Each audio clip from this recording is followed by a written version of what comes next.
Papa Dudut. Hindi lahat ng tao ay nabibigyan ng pribilehiyo upang maging madali ang pag-abot ng kanilang mga pangarap sa buhay.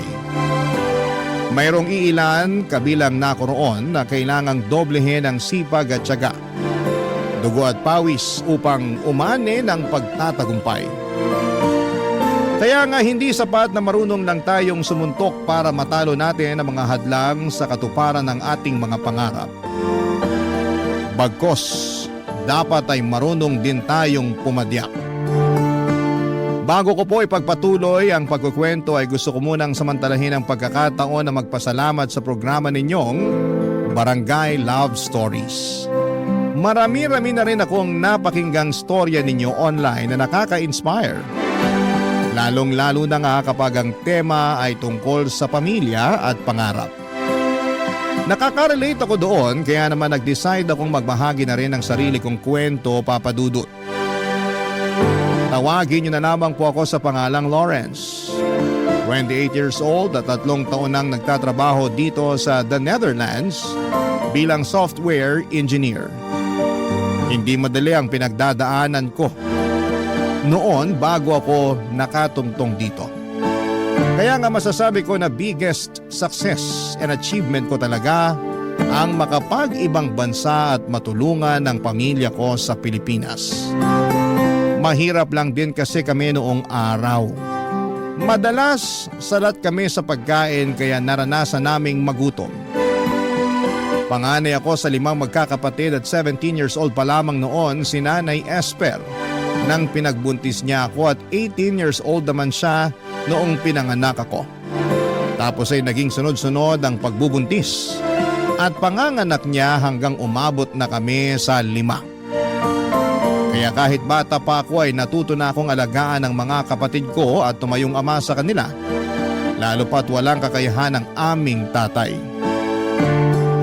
Magsisimula ang aking paglalahad noong 18 anyos ako, Papa Dudut. Tubong Antipolo, Rizal ang aming pamilya.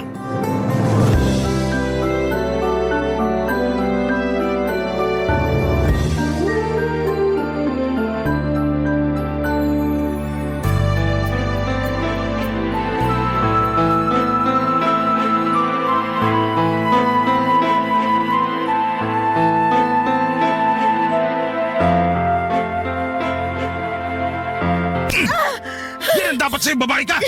Bakit ka ba nananampal, Lando? Tatanong ko pa talaga, ha? Isa ang kulit-kulit mo! Nakakatulig na yung bunganga mo! Tinatanong lang naman kita kung nasaan ang sahod mo, nananakit ka na kagad dyan. Di ba sinabi ko na ang wala? Paano wala sahod mo kahapon? Sa walang natira, magagawa mo! Paano walang natira? Saan napunta yung sinahod mo? Kainis naman to! Daming tanong! Malamang magtanong ako. Kita mo yung lagayan natin ng bigas? Wala nang laman, nakatiwangwang na. Ikaw pa naman yung klase ng tao na magagalitin kapag wala tayong nasasaing. Sinong hindi magagalit nakakapagod magtrabaho?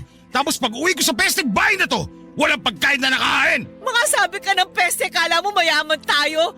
Yung kakapirasong sahod mo, winawaldas mo lang sa kung saan-saan, kaya wala kang maibigay sa pamilya natin. Sigurado ang winaldas ko sa kung saan-saan? Oo, kasi hindi mo nga masabi kung saan napunta eh. Yan ang hirap sa'yo, tamang hinala ka. Hindi ba pwedeng binayad ko lang sa utang ko sa kumpare ko? Kasi naniningil na yung kumag?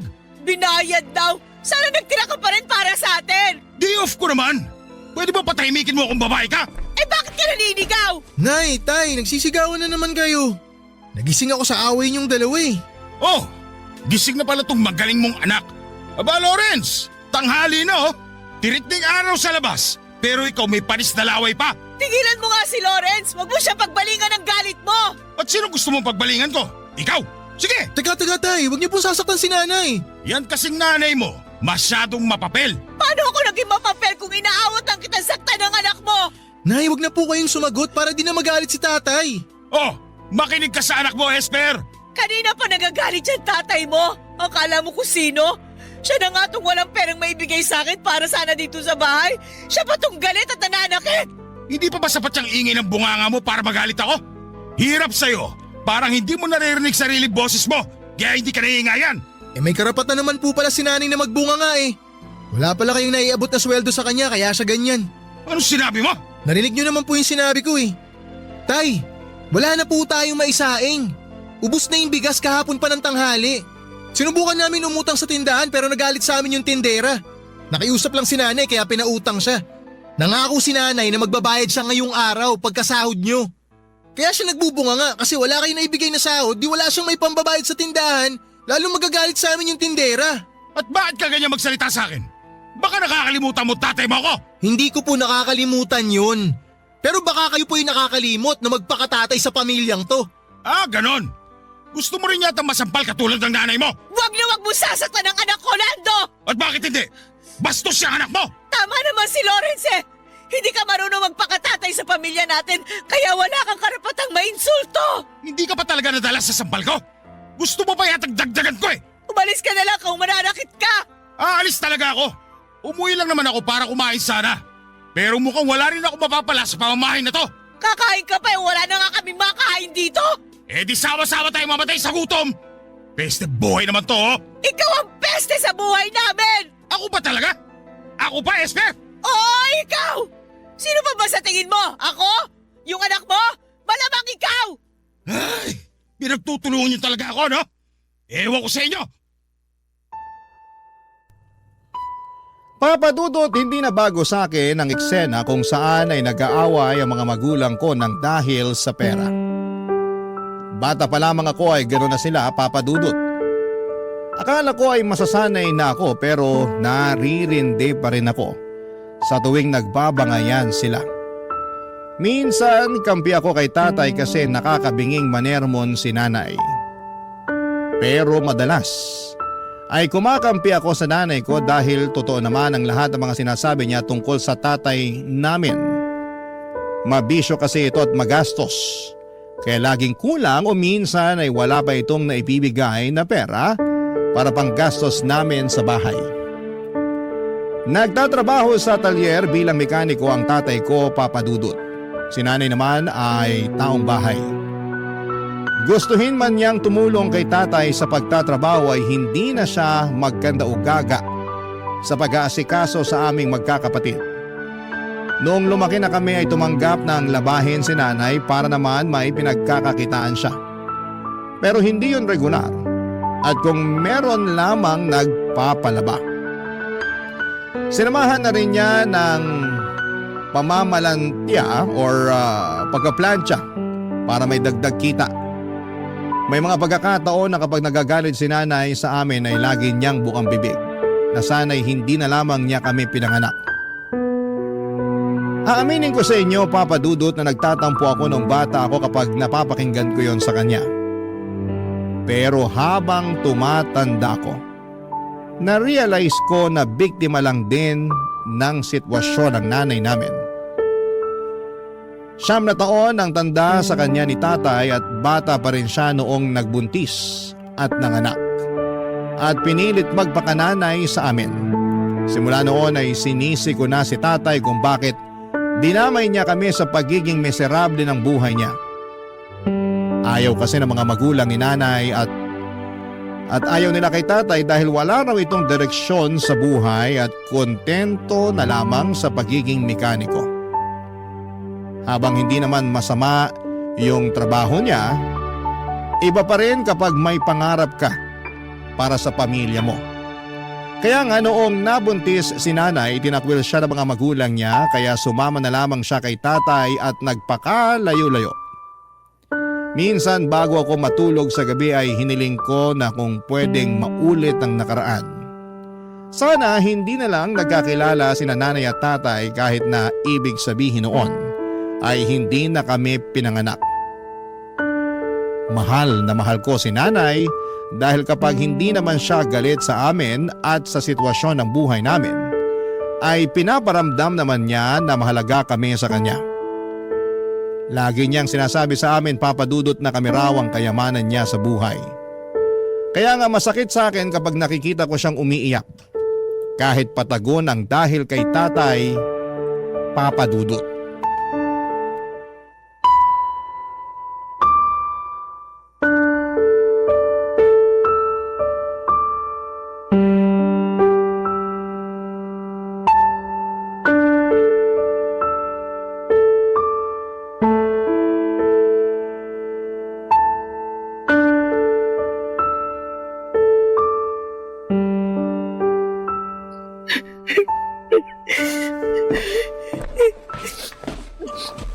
Oh, Nay, ba't po kayo umiiyak? Ha? Hindi ako umiiyak. Sa akin pa talaga kayo magsisinungaling. Kitang-kita yung pamumulan ng mga mata nyo. Halatang halata na galing kayo sa iyak. Nakalimutan kong binata ka na pala. Hindi na kita maloloko katulad nung bata ka pa lang. Kaya nga sabihin niyo na po sa akin yung rason kung bakit kayo umiiyak. Baka sakali makatulong ako. Yung magaling mo kasing ama. Naalaman ko sa mga tsismosa nating kapitbahay na may nilalanding ibang babae. Bagong tindera daw ng barbecue dun sa tapat na lagi niyang binibilhan. Pumupunta pa raw dun sa talyer para ihatid ng personal sa tatay mo yung binili niyang inihaw. Totoo po ba yan, Nay? Hindi ko alam pero kilala ko yung tatay mo eh. May pagkababaero. Hindi naman to yung unang beses na nakarinig ako ng chismis tungkol sa panlalandi niya ng iba. La, ibig sabihin marami na? Oo anak, Ba't ngayon nyo lang po sinabi sa akin to? bata ka pa nun eh. Maliliit pa rin ang mga kapatid mo. Hindi nyo naman maiintindihan ang sitwasyon. Pero matanda na ako, Nay. Kaya ko na mag-isip ngayon. Hindi po tama yung ginagawa sa inyo ni tatay. Buong akala ko pera lang yung laging pinagtatalunan nyo. May iba pa pala. Paano nyo po pala nalaman yung tungkol sa pambababae niya? Gusto kong protektahan yung pamilya natin. Kala ko kasi kapag naging mapagtiis ako, magbabago yung tatay mo. Pero hindi kasi matagal na siyang pariwara sa buhay eh. Kasalanan ko rin naman. Hindi ako nakinig nun sa mga magulang ko. Mahal ko kasi yung tatay niyo eh. Kaya pinili ko siya kaysa sa sarili kong pamilya. Sorry po, Nay ah. Kasi kailangan nyo pong maranasan yung ganitong sitwasyon. Bakit ka ba nagsosorry? Hindi naman ako nagsisisi kasi nagkaroon ako ng mga anak na katulad ninyo. Lalong-lalo ka na. Mabait ka, masunurin. Tsaka maaasahan ko nang magbantay sa mga kapatid mo. Bukod doon, matalino ka rin. Mana sa'yo yung mga kapatid mo. Kung may pinagsisisihan man ako, yun yung natis kong makisama dyan sa tatay ninyo. Kahit na wala na siyang ginawa kundi saktan yung loob ko. Namimisikal din po siya. Oo nga. Pati nga kayo dinadamay niya eh. Hindi man lang siya naawa sa inyo. Lalo na sa'yo anak. Yun nga rin po yung iniisip ko kasi hindi naman ganun yung mga tatay ng mga kaklase ko. Naiinggit tuloy ako sa kanila kasi ang babait ng mga tatay nila. Alam ko naman na walang perpektong tao at walang perpektong pamilya. Pero lahat ng pinagdadaanan nila, nalalagpasan kasi nadadaan nila sa maayos na usapan. Hindi katulad ni tatay. Walang alam kundi magalit at manigaw. Mahilig din siya manisi. Akala mo wala siyang kasalanan sa nangyayaring kamalasan at kahirapan sa buhay natin. Ganun po ba talaga ugali niya? Nung nagkakilala kami ni Lando, pansin ko na medyo mainitin ang ulo niya. Mainipin din siya. Pero akala ko mawawala rin yun at magbabago siya pagtagal. Kaso parang lumala eh. Ay, pasensya na kayo ng mga kapatid mo anak ha. Kasi nagkaroon kayo ng tatay na hindi marunong magpakatatay sa pamilya natin. Kung pwede ko lang sana piliin kung sino magiging tatay ninyo. Hindi ko nagugustuhin makisama sa tatay ninyo eh. Maghahanap talaga ako nung responsable, mabait at marunong magdala ng pamilya. Sa tingin ko na hindi naman na po namin kailangan ng bagong tatay. Kasi kontento na kami ng mga kapatid ko sa inyo, Nay. Pero mahirap lang tayo eh. Tsaka wala rin masyadong alam ang nanay ninyo.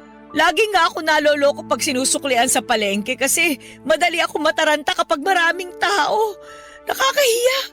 Tumanda na lang akong ganito. Pero para po sa amin, kayo ang pinaka the best na nanay. Di nyo naman po kailangan maging perpekto para matawag na the best eh. Nay, pangako ko po sa inyo mag-aaral po ako ng mabuti. Para pagdating ng panahon magkaroon ako ng magandang trabaho. Tsaka pag nagkaroon na ako ng magandang trabaho, tutulungan ko kayo na iahon yung pamilya natin sa kahirapan. Gagawin ko po yun, Nay, kahit wala si tatay. Hindi po namin kailangan si tatay para magkaroon ng inspirasyon. Kayo lang po, Nay. Sapat na sa amin yun. Papadudot kung gaano ko kamahal ang nanay ko. Kabaligtaran naman noon ang nararamdaman ko sa tatay ko. Galit ako sa kanya dahil hindi na nga siya mabuting ehemplo sa aming magkakapatid. Lagi pa niyang sinasaktan si nanay. At mas nadagdagan lang ang galit ko sa kanya nang malaman ko nga ang tungkol sa pambababae niya. Ang kapal ng mukhang humanap ng iba samantalang pamilyadong tao na. Grabe ang inis ko noon sa kanya na para bang gusto ko siyang suntukin sa pagmumukha niya kapag umuwi siya sa bahay. Pero ang totoo ay takot talaga ako sa tatay ko. Kahit na gustong gusto ko siyang sagot-sagutin. Iniiwasan ko dahil ayoko na ulit maulit yung mga pambubugbog niya sa akin na damay pati mga nakababata kong kapatid. Patpatin kasi ako at mahina kumpara sa tatay kong malakas. Wala talaga akong binatbat sa kanya. Sa katunayan, noong huling beses na ginulpi niya ako ay kamuntika na akong maospital. Nasagot ko kasi siya ng pamalang dahil inaaway na naman niya si nanay. Buti na lamang at naawat siya ng nanay ko dahil kung hindi baka tuluyan na akong nabaldado noon, Papa Dudut. Barangay Love Stories. Barangay Love Stories. Papa Dudut, dahil po sa pambababae ni tatay, dumalang na lamang ang pag-uwi niya sa bahay namin. Kahit na masakit kay nanay, tinanggap na lamang niya ang kalokohan ng tatay namin. Natutuhan niyang tumahan sa pag-iyak at bumangon mula sa pagkakalugmok dahil meron siyang mga anak na kailangang buhayin. At ako naman, Papa Dudut, bilang panganay, ang kasakasama ni nanay sa paghahanap ng trabaho na pwede niyang pagkakitaan para may pambili kami ng pagkain. Nandun yung namasukan siya bilang tagahugas ng pinggan sa kantin, tendera ng balot, tauhan sa laundry shop at kung ano-ano pa. Pero may ugali si nanay na ayaw nangangamuhan kaya hindi rin siya nagtatagal sa mga pinagtatrabahuhan niya. Mabilis na nagdaan ang 1 taon na ganon ang aming sistema. Ako naman ay nagtatrabaho na rin noon habang nag-aaral. Nasa college na ako noon at kumukuha ng kursong BS in Information Technology. Buti na lamang at scholar ako dahil magastos ang kurso ko. Pero pangarap ko talagang makapagtapos at mabigyan ng karangalan ng pamilya namin. Kaya nga kasabay noon ang pag-working student ko. Bale, sumasideline ako bilang tagaluto ng sisig at dinakdakan sa isang fast food stall tuwing gabi. Kakilala ni nanay yung may-ari at gusto raw makatulong sa pamilya namin. Kaya pinayagan akong rumakit sa tindahan nila. Thankful ako dahil kahit papaano ay katulong na ako ng nanay ko sa pagtatrabaho. Isang araw, pauwi na ako noong galing sa eskwelahan nang sinurpresa ako ng nanay ko. Sakay ng isang padjak o pedicab. At hindi lang siya basta pasahero doon, kundi siya mismo ang nagmamaneho.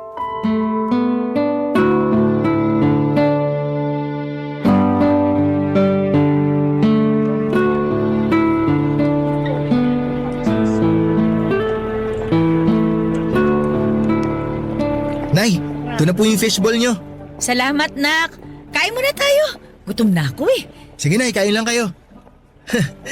Astig talaga nitong pedicab. Kanino pala to, Nay? Sa akin. Sa inyo? Oo. Binenta sa akin ni Mang Nicanor.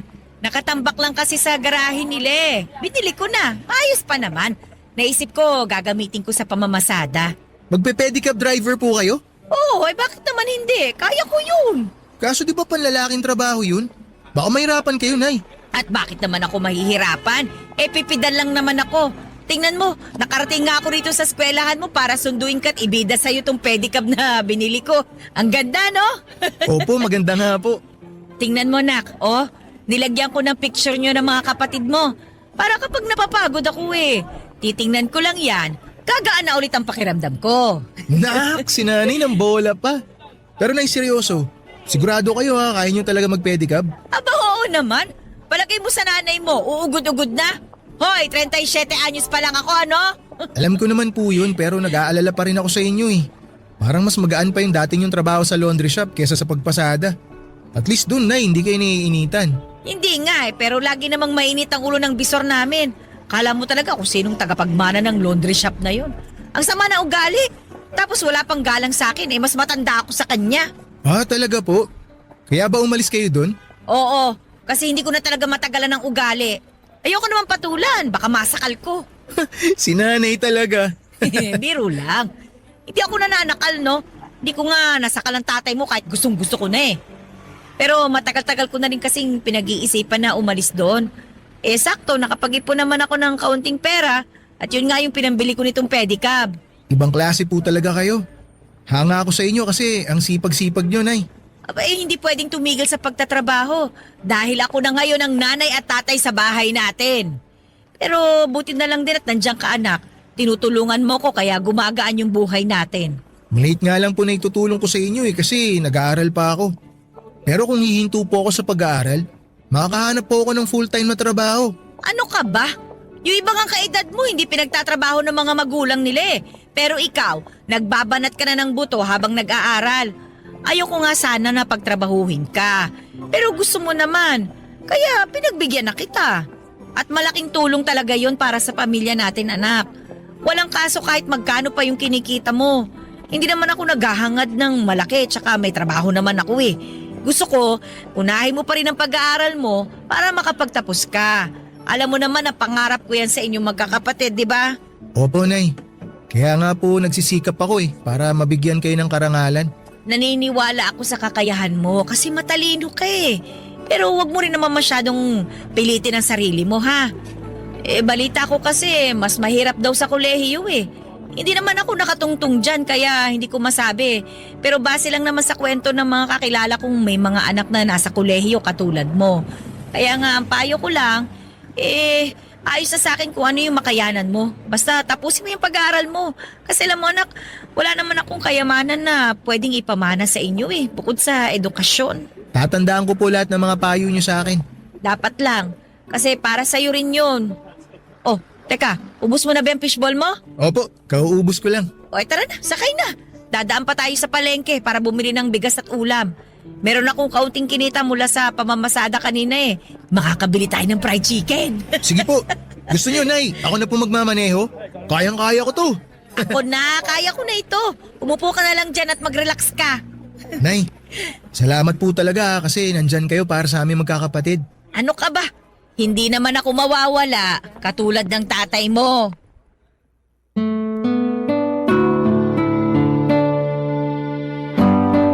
Papa Dudut, hindi ako mahihiyang sabihin na proud akong pedicab driver ang nanay ko.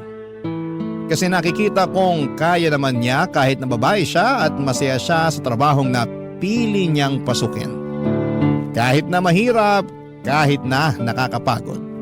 Walang hindi kayang gawin si nanay dahil inspirasyon niya kaming magkakapatid.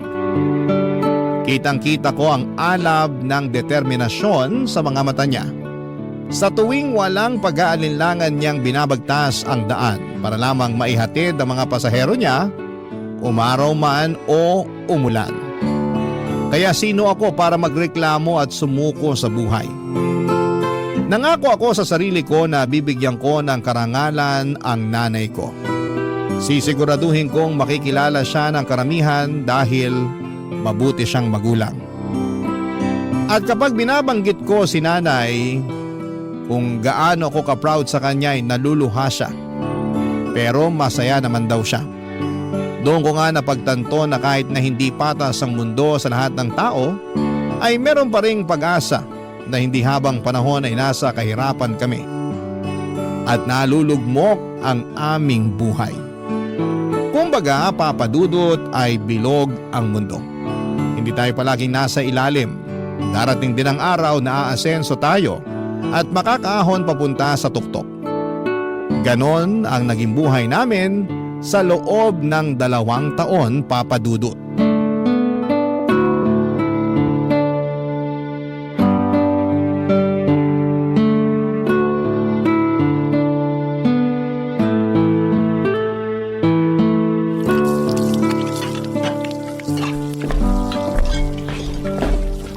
Nay, ako na po maghuhugas ng pinggan. Ako na anak, Galing ka pang trabaho eh. Baka mapasma ka. Kayo rin naman, galing pa kayo sa pamamasada. Ano naman? Pa ako naman ang pumipidal, hindi naman itong kamay ko. Si nanay nakuha pa magbiro eh. Ay, totoo naman, di ba? Sige na, matulog ka na doon. May pasok ka pa bukas. Mamaya na po, di pa ako inaantok. Kwentuhan po muna tayo habang binabalatan tong mangga na dala nyo. Pabot po ako ng kutsilyo, Nay.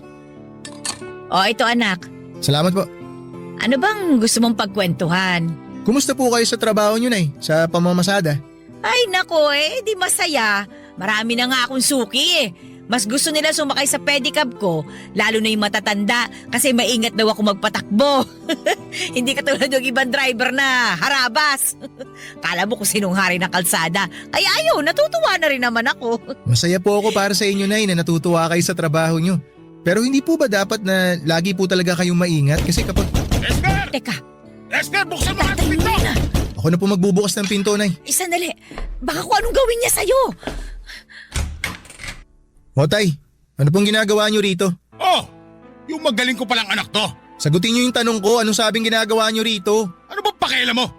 Kakausapin ko nanay mo. Tumabi ka nga dyan sa daanan. Parang-harang ka. Aray!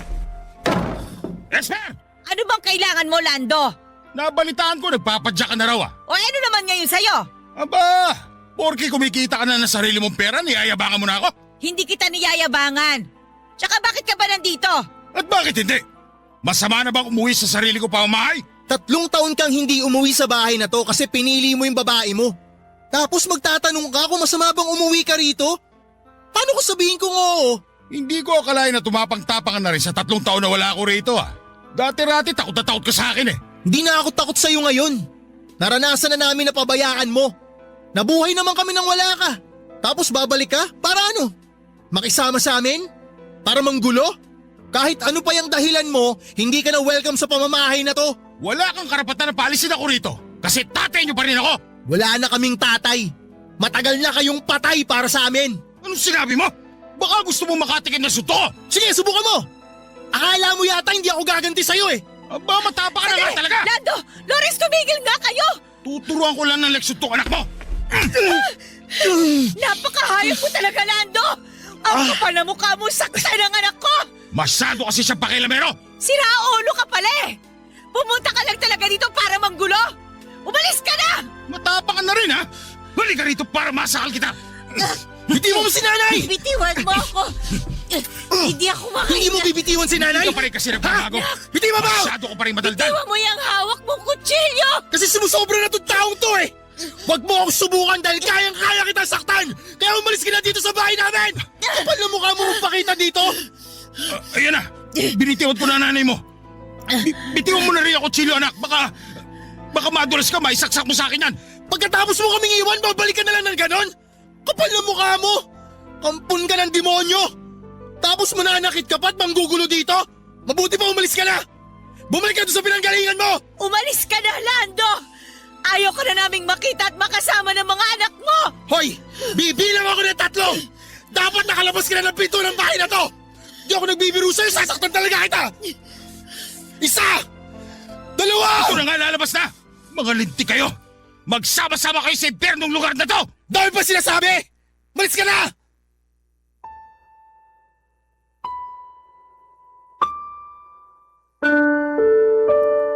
Papadudot wala naman talaga akong planong saktan si tatay. Gusto ko lamang siyang takutin dahil sumusobra na siya. Hindi namin akalain na uuwi siya ng gabing yon at gulat kami nila nanay na para bang nakakita kami ng bangkay na muling nabuhay. Pero ang mas lalong nagpatindig ng aming mga balahibo ay ang kakapalan ng mukha ng tatay namin na umuwing nakakainom. Wala sa katinuan at manggulo. Simula kasi nang umalis siya sa amin, 3 taon nang nakakalipas ay wala na kaming naging balita pa sa kanya. Kung may naririnig mang kaming sabi-sabi tungkol sa kinakaroonan niya, ay wala na rin kaming masyadong pakialam. Total ay ginusto niyang umalis at iwanan kami kaya dapat ay panindigan niya ang desisyon niyang yon. Kaya nga ng gabing yon matapos kong sumabog sa galit sa tatay ko, ay tuluyan na niyang iniwan ang bahay namin. Kahit papaano'y nalungkot pa rin ako kasi baka yun na nga ang huling pagkikita namin. Umiyak din si nanay at ang mga kapatid ko na nagising sa komosyon, pero kinabukasan ay nag-decide kami na kailangan pa rin naming magpatuloy sa buhay. Kumbaga isasanayin na lang ulit namin ang sarili namin na hindi kasama si tatay. Ang mahalaga, Papa Dudut, magkakasama kami nila nanay at ng mga kapatid ko. Para sa akin, para sa amin, yun na ang pinaka mahalaga. Barangay Love Stories. Barangay Love Stories. Papadudot, nabalitaan din pala namin na tumira si tatay sa kabilang barangay lang kasama yung babaeng pinalit niya kay nanay. Sa katunayan ay may mga anak na sila at bumalik siya sa pagtatrabaho sa talyer. Umalis kasi siya noong unang taon na umalis na papadudot na hindi na siya masaya at epektibo sa kanyang trabaho. Yun pala ay nandun siya sa babae niya sa Bulacan. Pero wala na kaming pakialam sa kanya at sa buhay na pinili niya nang hindi kami kasama.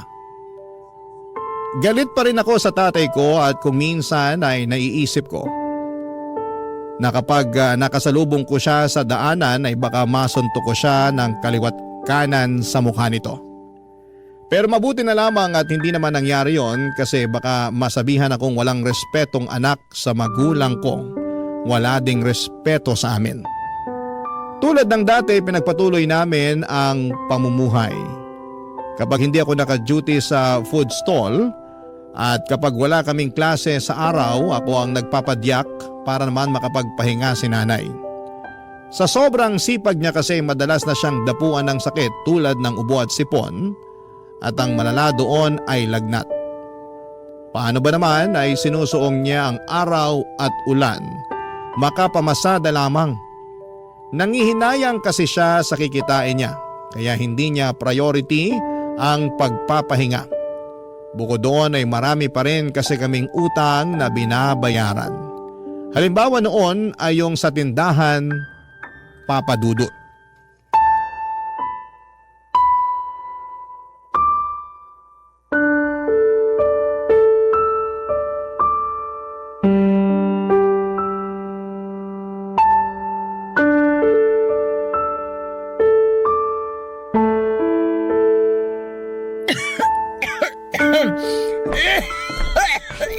Nay, ito na po yung gamot nyo. Inumin nyo na po muna. Salamat, Lawrence. Nay, inuulit ko parang awa nyo na, magpahinga na muna kayo. Buong araw nang masama yung pakiramdam nyo tapos gusto nyo pa talagang lumabas kanina para mamasada. Huwag ka na masyadong mag-alala sa akin, anak. Ayoko lang talagang magpahinga kasi sayang yung kikitain ko eh. Kung nakapamasada lang sana ako ngayon, may pandagdag tayo sa pambili ng cake ng kapatid mo sa birthday niya sa Martes. Ibang klase talaga kayo, Nay. May sakit na nga po kayo, kami pa rin talaga ang iniisip nyo. Eh, syempre naman. Sino pa bang iisipin ko eh? Kayo yung mga anak ko. Tsaka, nangako ako sa kapatid mo na bibilang ko siya ng cake. Yung may paborito niyang, yung cartoon character ba yun? Ako na pong bahala sa cake ng kapatid ko. Huwag nyo nang isipin yun. Ang tutukan nyo, yung pagpapagaling nyo. Sige anak. Salamat talaga kasi lagi mo kong sinasalo. Sinasalo po saan? Sa mga pagkukulang ko sa pamilya natin. Sa mga panahon na hindi ko kaya kasi nagkakasakit ako. Pakiramdam ko, wala akong kwentang ina kapag hindi ko nagagawa yung lahat para sa inyo. Ano pong walang kwenta, Nay? Kahit nga po may sakit kayo, ang sipag-sipag nyo pa rin eh. Ayaw nyo yung nakahiga lang. Bumabangon kayo para maghugas ng pinggan imbis na natutulog. Kaya hindi kayo gumagaling kaagad kasi makulit din kayo eh. Masakit kasi sa likod kapag laging nakahiga eh. Tsaka, kaya ko namang maghugas ng pinggan. Yun na nga po, Nay. Kasi iniisip nyo na kaya nyo. Kaya nyo inaabuso yung katawan nyo. Oh, bakit ka naman umiiyak, anak? Nalulungkot lang po kasi ako dahil may sakit kayo. Siguro kung hindi po kayo nagpe-pedicab, di kayo magkakasakit ng ganyan eh. Natural lang yun kasi napapagod yung katawan ko. Pero konting pahinga lang naman. Gagaling din naman ako. Pero lagi na lang po kayo may sakit, Nay. Siguro oras na para tumigil po kayo sa pagpe-pedicab nyo. Ano ka mo? Ayoko nga anak. Para rin naman po sa inyo yun. Pag tumigil ako sa pagpe-pedicab, sino na lang magtatrabaho para sa pamilya natin? Sige nga. Ako po. Anong silbi ko sa pamilya natin kung hindi po ako magtatrabaho para tulungan kayo, di ba? Para sa kaalaman mo anak, may silbi ka sa pamilya natin. Gusto ko lang po talagang makatulong, Nanay. Alam ko naman yun. Alam ko yun. Pero kasi nag-aaral ka eh. At wag mong sasabihin sa akin na titigil ka na lang para makapagtrabaho. Wala naman na pong kaso sa akin yun, Nay, kung titigil ako. Para naman po sa pamilya natin yung gagawin ko eh. Kasi, Nay, pag tumigil po ako sa pag-aaral, mas mapagtutuunan ko ng pansin yung pagtatrabaho. Marami kasi ako mga kaklase, Nay, na sinubukan mag-part-time job pero nahirapan sila. Kaya nangyari, tumigil na lang sila sa pag-aaral.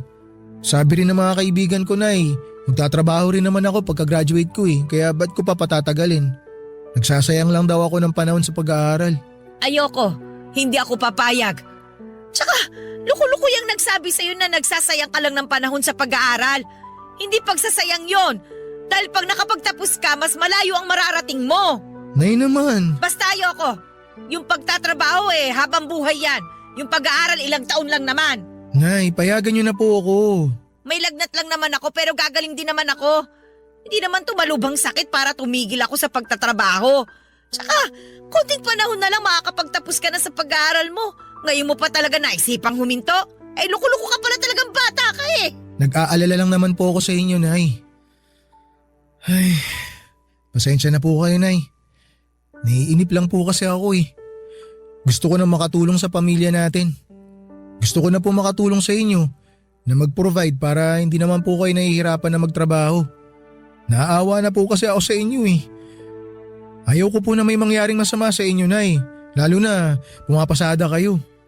Nakakatulong ka sa pamilya natin. Ako ang nanay sa ating dalawa. Ako dapat ang magtrabaho ng husto para sa atin. Hindi ikaw, dahil nag-aaral ka pa nga eh. Basta anak, sikapin mo na makapagtapos ka. Ilang taon na lang naman yan. Pasasaan din ba at magbubunga rin yung paghihirap natin kapag nakapagtapos ka na? Sige po, Nay. Pero dapat magpagaling na po kayo ha. Ipangako niyo po sa akin yun. Oo, magpapagaling ako para hindi ka na rin masyado mag-alala dyan. Pangako yan anak. Papadudot nag-usap pa kami ni nanay ng ilang minuto bago siya inantok dahil na rin sa gamot na ininom niya.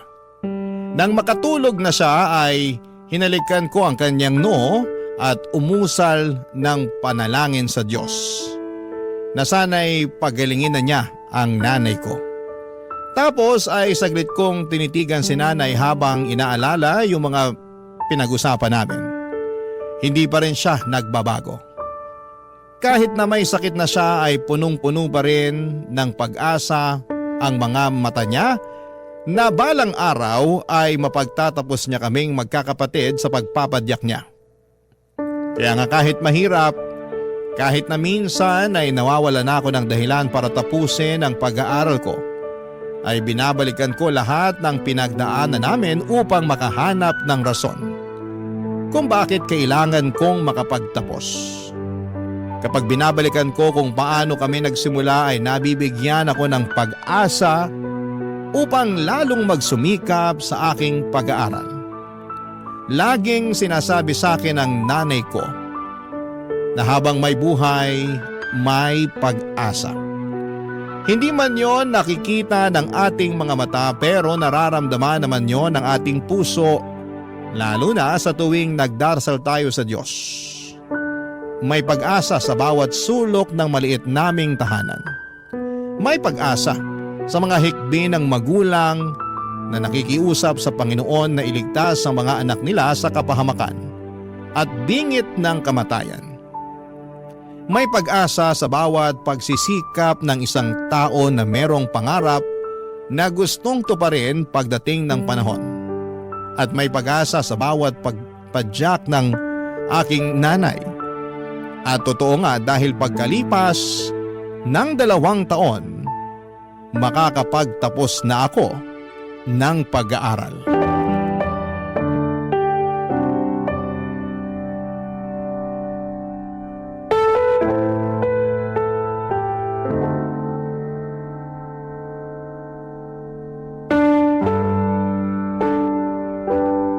Congratulations, anak! Ay, naku!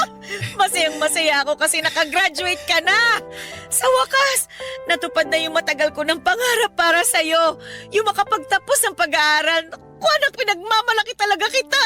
Hindi ko po matutupad lahat to, Nay, kung hindi po dahil sa inyo. Kaya ipinagmamalaki ko rin po kayo. Ano ka ba naman? Wala naman ako masyadong ginawa. Ikaw pa rin yung nag-aral at nagpakahirap na tapusin yung kurso mo. Ikaw lang talaga yun, anak. Ako wala talagang kaalam-alam dyan. Pero Nay, kayo po at ang mga kapatid ko ang inspirasyon ko para tapusin ko talaga yung pag-aaral ko. Natatandaan ko nga po yung usapan natin, Nay, na gusto ko na sanang sukuan yung pag-aaral ko.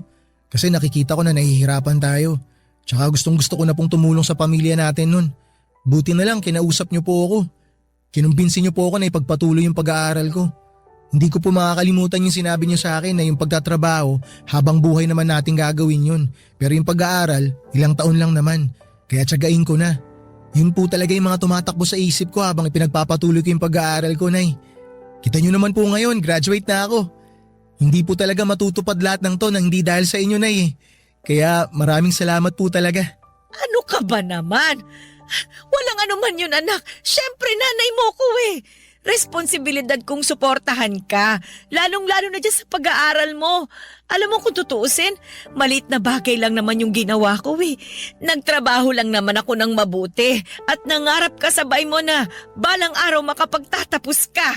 Para na rin siyempre, mas malayo yung marating mo sa buhay. Kaya wala yun, anak. Sabi ko nga po sa inyo kanina, Nay, na pamilya natin ang naging inspirasyon ko para makapagtapos ako. Mas nagkaroon po talaga ako ng dahilan para tapusin yung pag-aaral ko dahil pangarap ko na mabigyan kayo ng magandang buhay. Pero marami ka pang pagdadaanan. Hindi porket nakapagtapos ka na ng pag-aaral, itapos na rin ang lahat. Doon pa lang magsisimula, anak. Sana wag kang magmadali na matupad yung mga bagay na gusto mo para sa pamilya natin. Kasi karamihan sa mga anak ng mga kakilala ko hindi naman masaya sa ginagawa nila. Kumbaga, napipilitan lang sila. Kaya nga, dahan-dahanin mo lang, anak. Huwag kang magmamadali. Opo, Nay. Tatandaan ko po yung mga sinabi niyo. Ganyan nga. Pakiramdam ko tuloy ako yung gumraduate Ewan ko ba, talagang proud lang ako sa iyo, anak. Proud na proud din po ako sa inyo, Nay. Kaya alay ko po sa inyo tong graduation ko na to. Ay, salamat. Naku, may ibibida na ako sa mga kasamahan ko sa pamamasada. Sa wakas, may anak na akong napatapos sa kolehiyo. Kayo rin po, lagi ko kayong binibida sa mga kaklase ko. Ay, talaga? Anong sinasabi mo sa kanila? Lagi kong sinasabi sa kanila na yung nanay ko, masipag na pedicab driver. O ano naman ang sabi nila? Siyempre natutuwa sila, Nay. Mahanga sila sa'yo. Kasi alam nila na hindi madali yung trabaho nyo. Pero kinakaya nyo para mabuhay kami magkakapatid. Doon palpak si tatay yung buhayin yung pamilya natin. Lalo na nung iwan niya tayo para sumama dun sa babae niya. Ay, nako. Naisip ko lang, kung di lang siguro nagloko yung tatay mo, sana dalawa kami ngayon na nagse-celebrate ng graduation mo. Dalawa kami ngayon na proud sa'yo. Naisip ko rin po yan, Nay, pero hindi ko na lang masyadong pinagtutuunan ng pansin. Pero alam niyo, Nay, pag binabalikan ko yung mga kasalanan niya sa atin, nagpapasalamat ako. Kasi hindi na natin siya kasama ngayon. Wala na tayong problema, wala na tayong konsumisyon. Ako rin naman. Lalo na tapos na yung mahabang panahon ng pagpapakatanga ko dyan sa tatay mo at pakikisama sa kanya kahit na lagi niya akong pinahahalik sa kamao niya. Ay, tsaka mas mahal ko kayo ng mga kapatid mo at mas mahalaga kayo sa akin kesa sa kanya. Sino ba siya? Ako pa bang magpapakahirap sa kanya? Ako magdudusa? Doon na lang siya sa babae niya. Basta pangako ko po sa inyo, Nay, ito na po ang magiging simula ng pag-asenso natin. Gagawin ko po lahat para maiahon tayo sa hirap. Basta anak, huwag kang magmamadali sa pag-asenso. Kasi hindi naman yan instant na pwede mong makuha agad-agad Lahat ng bagay sa mundo, pinaghihirapan yan at pinagtitiisan. Katulad niyang pag-aaral mo. Aba, ay pinaghirapan mo yan at pinagtiisan. Kaya nagtagumpay ka. Ano, naiintindihan mo ba? Opo, Nay. O, mabuti naman. Ay, Nay, teka. Meron pa pala akong isang sorpresa. Ano ba yan, anak? Ito po, sulat. Sulat? Ay sige, akin na. Basahin niyo, Nay. Cum laude? Cum laude ka, anak? Naku naman, ang galing-galing talaga ng anak ko. Mana-mana lang po yan, Nay. Nagmana po ako sa inyo eh. Papa Dudut, proud akong nakapagtapos bilang cum laude at inalay ko ang tagumpay ko na yon sa pinakamamahal kong nanay. Ipinangako ko sa kanya ng araw na tinanggap ko ang aking diploma at medalya na yun na ang simula ng pagbabago ng aming buhay. Bagaman hindi pa rin naman naging madali ang pinagdaanan ko sa paghahanap ng trabaho, hindi ako sumuko dahil pinalaki ako ng nanay ko na palaban at hindi nawawala ng pag-asa. Kaya naman hindi nagtagal ay nakapasok naman ako sa isang private company sa Quezon City. Tumagal din ako ng 1 taon doon bago ako nabigyan ng opportunity na makapagtrabaho abroad, bagay na hindi ko na nga pinalagpas pa. Sa kasalukuyan, kahit na malayo ako sa pamilya ko hanggang ngayon ay pinoprotektahan pa rin ako ng mga panalangin ng nanay ko. Pakiramdam ko ay ligtas ako araw-araw, lagi pa rin naman akong tumatawag sa kanila dito sa Pilipinas. Nakapagpundar na kami ng sarili at maayos naming bahay. Nakapagtapos na rin sa pag-aaral ang iba kong mga kapatid. Hindi na nagpapadiyak si nanay dahil meron na siyang pinagkakabalahang food stall. Kung tatanungin ninyo ako kung may balita ako sa tatay namin ay meron kasi nalaman namin na nagkaroon siya ng malubhang sakit sa baga. Tapos walang-wala rin sila ng kinakasama niya. Kaya may nakapagsabi sa akin na lagi raw siyang nakasilip sa dati naming bahay. Naawa naman ako sa sitwasyon niya kaya ako na yung nakipag-communicate sa kanya. Humingi siya ng tawad sa akin noong nagkausap kami sa tawag. Pinatawad ko na rin naman siya kasi ayokong habang buhay magtanim ng galit sa kanya. Nangako rin ako na tutulungan ko siyang magpagamot sa sakit niya. Kaya lang po papadudot nitong nakaraang buwan, noong August 2024 ay tuluyan na rin pong pumanaw ang tatay ko. Hanggang dito na lamang po ang sulat ko, Papa Dudut, at maraming salamat sakaling mapili po ninyong i-air sa programa ninyong Barangay Love Stories. Sana po ay kinapulutan po ito ng aral at inspirasyon ng mga kabarangay natin, and God bless and more power sa Barangay LS 97.1. Ang inyong forever kapuso at kabarangay, Lawrence. Dear Papa Dudut, magandang tanghali po sa inyo, magandang tanghali rin sa lahat ng nakikinig sa inyong programang Barangay Love Stories. And happy Valentine's Day po sa lahat. Ako po si Thaddeus, 25 years old at isang freelance graphic designer. Hindi katulad ng mga normal na binata ay hindi po ako buo. Literal ito dahil pinanganak po akong walang kamay sa kanang bahagi ng aking braso. Hindi ko alam kung ano ang ginawa ng nanay ko, kung kaya ako nagkaroon ng depekto, pero pagkalabas ko pa lamang ng mundong ito, unang segundo pa lamang ng buhay ko ay meron na akong kapansanan. Hindi ko alam kung bakit ako yung nabigyan ng ganong klaseng birth defect. Parang napaka-unfair lang kung iisipin. Dahil wala pa naman akong ginagawang mali para mabigyan ng ganong kaagang problema. Hindi pa man ako nakapagsisimula ay may disadvantage na agad ako sa buhay na siyang dinala ko hanggang sa pagtanda ko. Papadudot, 5 kaming magkakapatid at ako ang bunso. Hindi mayaman ang pamilya namin. Tendera ng isda sa palengke ang nanay kong si Selma, samantalang kargador naman ang tatay ko. Kahit ganoon ang buhay namin ay napupunan naman ng mga magulang namin ang mga pangangailangan namin sa pang-araw-araw. Maliban doon ay punong-puno rin kami ng pagmamahal mula sa magulang. Sa kabila ng kapansanan ko ay sinigurado ng mga magulang ko na hindi sila magkukulang sa pagmamahal at pag-aalaga sa akin. Hindi nila pinaramdam na may mali sa katawan ko. Itinuring nila akong normal katulad ng mga kapatid ko. At isa yon sa mga bagay na ipinagpasalamat ko hanggang ngayon, Papa Dudut.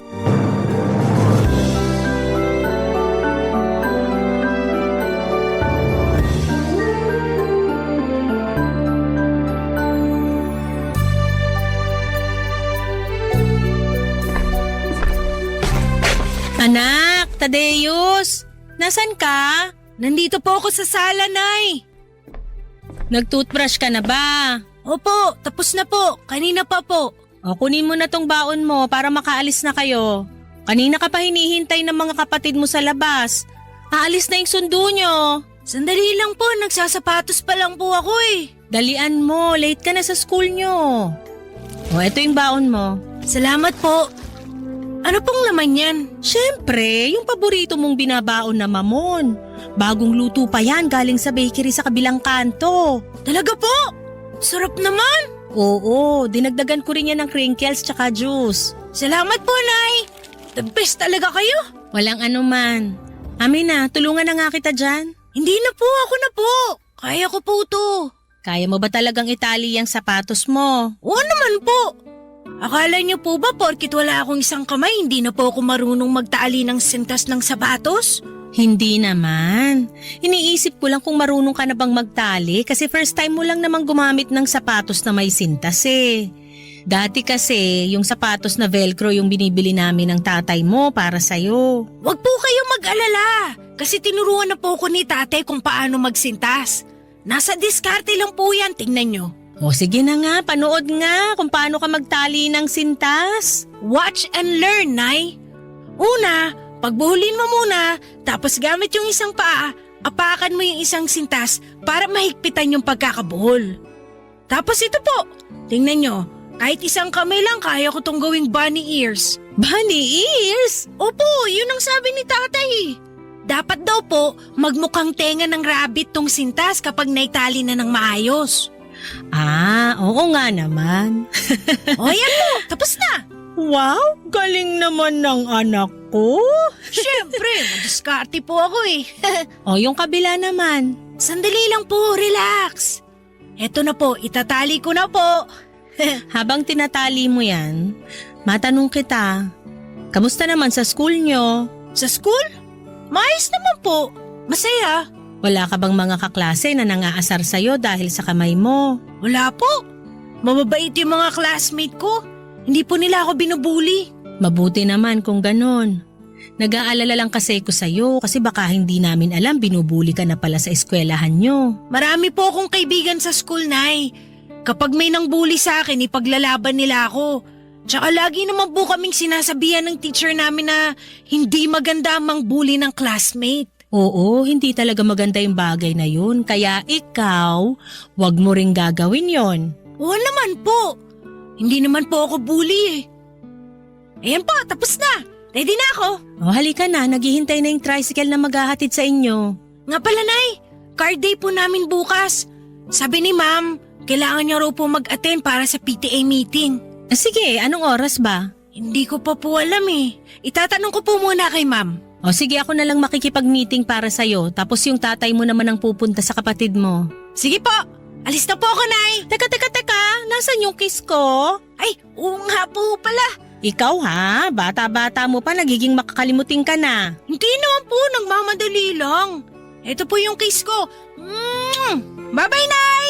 Bye-bye, mag-ingat kayo. Pagkatapos ng klase, uwi agad ha.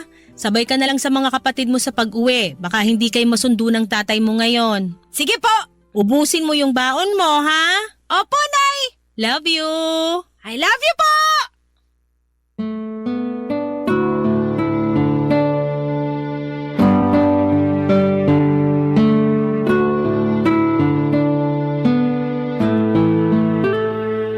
Naging marespeto ang mga kapatid ko pagdating sa kapansanan ko. Kahit na nag-aaway kami ay hindi nila ginagamit ang kawalang ko ng kamay para insultuhin ako. Tinuruan kasi sila nila nanay at tatay na igalang ang isang tao anuman ang pagkukulang nila sa katawan. Sa loob ng bahay namin, ramdam na ramdam ko ang pagmamahal at respeto namin sa bawat isa. Kailanman ay hindi nila ako itinuring na kakaiba. Mula sa lolo't lola, mga tito at tita, pati mga pinsan ko ay hindi iba ang naging turing nila sa akin. Walang favoritism sa bahay namin. Pinapagalitan nila ako kung nagkakamali ako at kinakampihan naman nila ako kapag ako ang nasa tama. Kaya naman walang inggitan sa aming magkakapatid. Ito ang dahilan kung bakit sa mga unang taon ng buhay ko ay hindi naman naging problema sa akin ang birth defect ko. Pero ibang usapan na po noong nagbinata na ako. Ibang kwento na noong pumasok ako sa high school. Ito kasi ang parte ng buhay ko kung saan ay maituturing kong pinakamalalang alaala ko hanggang sa ngayon. Noong panahon kasing yon ay sobrang lala ng naranasan kong pambubuli mula sa ibang tao. Araw-araw ako ang naging tampulan ng tukso. Hindi lang ng mga kaklase ko kundi pati na rin ng mga teachers ko. Ako ang laging ginagawang punchlines ng ibang teachers namin para lang gawing good mood ang buong klase. Kaya tuloy malakas din ang loob ng mga kaklase ko. Naasa rin ako dahil sa ginagawa ng mga matatanda sa akin. Dahil doon ang self-confidence ko na nabuo noong bata ako. Dahil sa suporta ng pamilya ko ay nawala na. Dahil sa hindi matapos-tapos na pambubuli sa akin noon, Papa Dudut.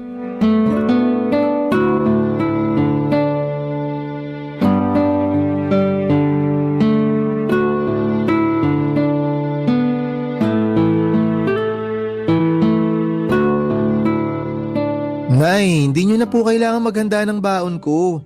Sa labas na lang po ako bibili ng pagkain. Hindi. Magbaon ka para makatipid tayo. Dami ko na pong bit-bit eh. Hindi ko na po kayang hawakan yan.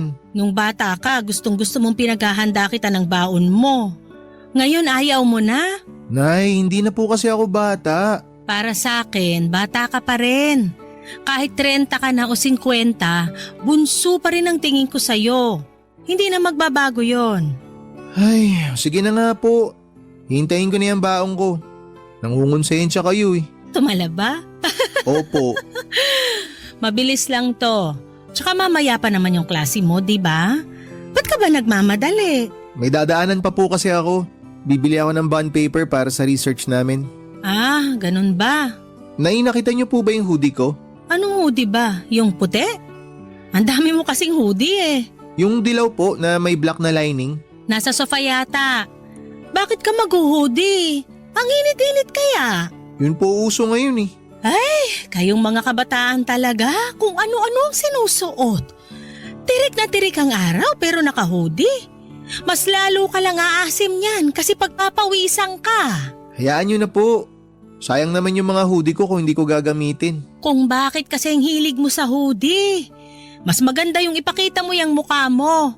Sayang lang ang itsura mo kapag lagi kang nakatalukbong. Mas confident po kasi ako pag nakasuot ako ng hoodie. Bakit naman? Para pwede ko pong itago yung mukha ko kapag pinagtitinginan ako ng mga tao. Isa pa kapag naka-hoodie ako, madali lang itago tong kapansanan ko. Anak, hindi mo dapat ikahiya yung kapansanan mo kasi hindi mo naman kasalanan na naging ganyan ka eh. Binigay yan sa'yo ng Diyos kasi alam niyang kaya mong dalhin kung ano man ang meron ka. Wala nga siyang binigay na kamay sa akin eh. Ikaw talaga. Kaya naman pala ang hilig-hilig mong mamili ng hoodie. Sa loob ng 1 linggo, ilang hoodie ang nasusuot mo? Para po iba kada araw yung suot ko. Kaya palang dami kong labahin eh. Hayaan niyo na po, simula ngayon ako na po maglalaban ng mga damit ko. Wag na, trabaho ko yan bilang nanay. Tsaka exercise ko na yung paglalaba. Tingnan mo, ang laki na ng muscles ko oh. Pasensya na po kayo, Nay, kung puro malalaki po yung mga damit ko. Wala yun. Hindi naman sa pinagbabawalan kitang mag-hoodie. Isuot mo kung ano mang damit ang gusto mong isuot. Pero ang akin lang naman, Hindi mo kailangang magtago sa likod ng mga damit mo. Ang gwapo mong bata! Huwag mong hayaang hilahin ka pababa ng kapansanan mo. Ang hirap lang po kasing makipagsabayan sa mga taong kompleto yung parte ng katawan nila eh. Minsan, hindi ko talaga maiwasang makaramdam ng insecurity. Nahihinggit kasi ako sa kanila. Mayroon silang 2 kamay samantalang ako pinagkaitan ng isa. Kahit naman iisa lang kamay mo, nagagawa mo pa rin naman kung ano yung mga nagagawa ng normal na tao eh. Wala ka namang pinagkaiba sa kanila. Mas marunong ka nga sa iba eh. Tama naman po kayo, Nay, pero syempre, hindi pa rin maiwasan ng iba na hanapin kung ano yung wala sa akin. Nakakapagod na rin mag-explain sa mga tao kung bakit wala akong kamay. Kung pwede lang sanang i-record na lang yung kwento ko para kapag may nagtanong, isisend ko na lang sa kanila yung explanation. Mausisa lang talaga ang mga tao, nak. Wala namang masama kung magtanong sila eh. Ang mahalaga, magalang sila sa pagtatanong. Yung iba po, oo, pero karamihan medyo masakit sila magsalita. Sila yung mga taong dapat mong iwasan. Mas maganda na yung lumayo ka sa mga taong walang matinong bunganga para iwas gulo na rin. Yun na nga po yung ginagawa ko eh, kaya ako naka-hoodie. Iniiwasan ko na lang lahat para maging tahimik ang buhay ko. Ay, sige na, kunin mo na tong baon mo. Yung hoodie mo nandun sa sala, sa may sofa. Salamat po. Mauna na ako, Nay. Sige, mag-ingat ka. Uwi agad pagkatapos ng klase ha. Huwag nang maglakwatsa. Opo. Madali lang para sa ibang tao na sabihin or sabihan ako na huwag na lang pansinin ang mga taong ginagawa kong katatawanan.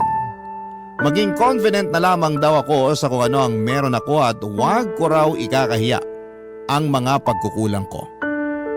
Pero hindi kasi nila nararanasan ang mga bagay na pinagdadaanan ko sa araw-araw. Kaya hindi nila alam kung ano ang pakiramdam ng taong may kakulangan. Tuwing naglalakad ako sa kalsada o di kaya ay nakasakay sa jeep, maraming tao ang nakatitig sa akin, Papa Dudut. Tinitignan nila ako dahil sa may kung anong kakaiba sa akin dahil sa nawawala kong kamay. Wala man silang sinasabi ay alam kong 2 lang ang iniisip nila. Either naaawa sila sa akin o kaya't nagtataka kung bakit wala akong kamay. Kapag pinagtitinginan ako ng mga tao ay mas lalo akong nanliliit, Papa Dudut. Para akong display sa museum na inaaral ng bawat taong nakakasalubong ko. Naging mahiyain ako dahil sa kapansanan ko at simula noon. Hanggat maaari ay umiiwas ako sa mga matataong lugar. Mas gusto ko na lamang mapag-isa kesa makita ang mga mapanghusgang pagmumukha ng mga tao sa paligid ko. Kung pambubuli ang pangunahing kong problema nung nag-aaral pa lamang ako, sa pagtanda ko ay mas lumala pa ang mga suliranin ko sa buhay. Nahirapan akong maghanap ng pag-ibig dahil alam kong hindi ako perpekto. Papa Dudut, napakahirap pong makipagtunggali sa mga kalalakihan na mas buo at mas mataas ang confidence. Kaya naman di na ako umasa noon na may babae pang magkakagusto sa akin ng mga panahong yon, Papa Dudut.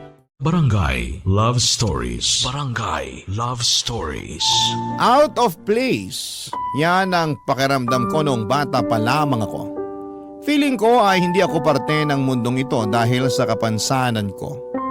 Pagkatapos ko ng college ay nahirapan ako makahanap ng trabaho dahil sa kawalan ko ng kamay. Sabi nila, magiging pabigat lamang ako sa trabaho dahil hindi ako kumpleto lalo na sa mga trabahong nangangailangan ng labor. Para kumita kahit nakapagtapos naman ay wala akong ibang choice kundi ang kunin kung ano ang available. Wala akong permanenteng trabaho noon, Papa Dudut, at para kumita ay kung ano-ano ang mga trabahong kaya kong tanggapin. Kahit maliit ang sweldo ay kinakagat ko. Maliban sa pahirapang makahanap ng trabaho, isa rin po sa mga nahirapan ako ay ang paghahanap ng pag-ibig. Siyempre tao lang din naman ako.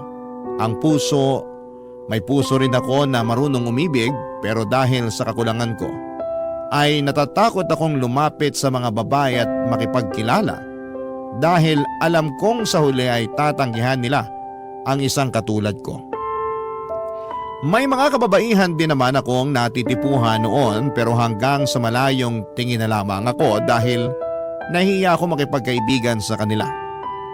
Pero may isang babae ako noong sobrang nagustuhan na lakas loob kong niligawan, Papa Dudut. Sa kasamaang palad ay nireject niya ako. Masakit ma-reject. Pero ang mas masakit pa dito ay noong sinampal niya. Sinampal niya ako ng katotohanan. Na wala na raw babaeng magkakagusto sa akin dahil kulang-kulang daw ako. Wala daw bababa sa level ko. Lalo na kung wala naman daw akong ibang may offer sa kanila. Ang mga salitang yon ay parang kutsilyong umukit sa aking kaisipan. Kaya naman simula noon ay hindi ko na sinubukang manligaw pa, Papa Dudut.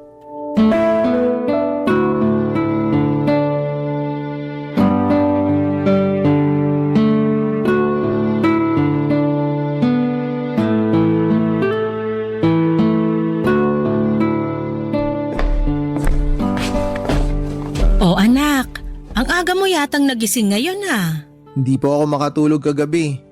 Nung may narinig na akong potpot ng pandesal, bumangon na ako para magkape. Heto po, Nay, pandesal. Salamat. Sakto sa kape. Naku, sayang, ubos na po yung palaman. Gusto niyo po ipagluto ko kayo ng itlog? Hindi, wag na. Salamat. Isasawsaw ko na lang to sa kape ko. Dito ka na lang para may makakwentuhan ako. Sige po. Kamusta naman ang buhay-buhay? Buhay? Kung in general, sakto lang naman po. Kaya naman. Pero kung tatanungin niyo po ako ngayon kung kumusta ako at the moment, medyo mabigat ang buhay, Nay. Bakit naman mabigat? Ang hirap po maghanap ng trabaho eh. Lalo na kung palagi kang dinidiscriminate. Minsan pasado naman ako sa requirements na hinahanap nila pero dahil nga wala akong isang kamay, hindi nila ako kinukuha sa trabaho. Grabe naman yung mga yon. Hindi ka man lang binigyan ng chance. Wala po akong magawa, Nay. Liability kasi ang tingin nila sa akin eh. Mabigat kasi parang nakaka-pressure po sa part ko. Sina kuya at ate may trabaho na tapos ako nakapagtapos nga pero wala namang permanenteng trabaho. Huwag kang ma-pressure. Wala namang nangyayaring kompetisyon eh. Tsaka hindi ka naman namin minamadaling maghanap ng trabaho. Alam naman namin na hindi ganun kadaling maghanap ng trabaho ngayon. Gusto ko lang po sana kasing makabawi sa inyo, Nay, para naman may saysay yung pinag-aralan ko. Gusto kong may kapalit yung sinakripisyo nyo sa akin ni tatay. Makita ka pa lang namin na nakapagtapos, na healthy, na masaya, bayad na sa amin yung mga sakripisyong yon. Huwag mong i-pressure ang sarili mo, anak. Nakakahiya lang po kasi. Asus, anong ikahihiya mo? Huwag kang mahiya. Lagi ka na lang nahihiya. Tularan mo ko, makapalang muka. Alam mo kung anong makakatulong sa'yo dyan sa nararamdaman mo? Ano po? Girlfriend. Si nanay naman eh. Hindi, totoo nga. Malaki ang tulong ng girlfriend sa buhay. Siya ang magbibigay ng saya sa'yo lalo na ngayon sa edad mong to. Girlfriend ang kailangan mo para mabawasan yung bigat na nararamdaman mo. Nay, kaibigan nga, hirap na ako magkaroon. Girlfriend pa kaya? Bakit naman? Wala ka bang natitipuhang babae ngayon? Meron naman po. Ayun naman pala eh. Anong problema? Hindi ka ba marunong manligaw? Hindi naman po sa hindi ako marunong manligaw. Ayoko lang pong manligaw. Ha? Bakit naman? Natatakot po ako ma-reject eh. Natatakot ako na baka hindi nila ako magustuhan. Parte yan ng ligawan. Hindi naman lahat ng tao magkakagusto sa'yo eh. Kaya ka manliligaw para malaman kung sino yung taong may gusto sa'yo. Sa itsura ko pong to, walang magkakagusto sa akin. Walang magtatangkang magmahal sa akin. Bakit mo naman pinapangunahan yung desisyon ng mga tao sa paligid mo? Hindi mo naman alam kung ano iniisip nila. Kahit naman po hindi nila sabihin, alam ko naman na hindi nila ako magugustuhan. Alam mo ba, nung pinanganak kita? Ganyan din mag-isip yung nurse, katulad sa'yo. Katulad ko po? Paano, Nay? Nung nagising ako, binigay ka sa akin ng nurse na katulong ng doktor na nagpaanak sa akin para padedehin. Hindi ko pa alam noon na may kulang sa'yo. Saka ko na lang nalaman nung inexplain na sa akin nung nurse lahat. Tapos, ano po nangyari? Bago pa man ako makapag-react, inunahan na niya ako. Ang sabi niya sa akin, iuuwi mo tong batang to. Mamahalin mo siya katulad ng pagmamahal mo sa iba mo pang anak. Ituturing mo siya ng normal. Sinabi niya po yun sa inyo? Oo, nagulat nga ako eh. Ano pong sinagot niyo? Sabi ko, oo naman. Mamahalin kita kahit pa wala kang muka kasi anak kita. Wala akong pakialam kahit may kulang pa sa'yo, kaya wag niya akong pangunahan. Ayun, nagsorry siya sa akin. May ilang ina daw kasi na hindi kayang tanggapin yung anak nila porke pinanganak silang hindi normal. Kaya ikaw, wag mong pangunahan yung mga iniisip ng ibang tao kasi iba-iba tayo. Hindi lahat ng tao masama. May mga tao ring malawak ang pangunawa. Lagi mong itatakyan sa isip mo.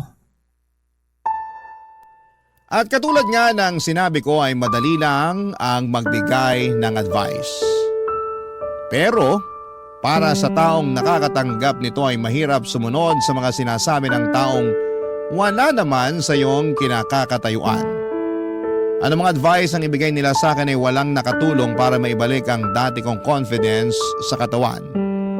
Noong nagka-pandemic, isa yon sa mga bagay na nakapagbigay ng opportunity sa buhay ko.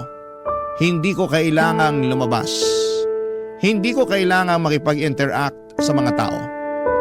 Ang pananatili ko sa bahay noon ang nagsilbing pagkakataon para sa akin para pag-aralan ng tungkol sa graphic designing. Kailangan ko kasi noong maghanap ng mapagkakakitaan online dahil hindi ka pwedeng magtrabaho sa labas noong pandemic maliban na lamang kung frontliner ka. Tinuruan ko ang sarili ko sa pagiging graphic designer. Kasabay noon ay nagkaroon ako ng babaeng kaibigan online. Naging close kami sa isa't isa, Papa Dudut.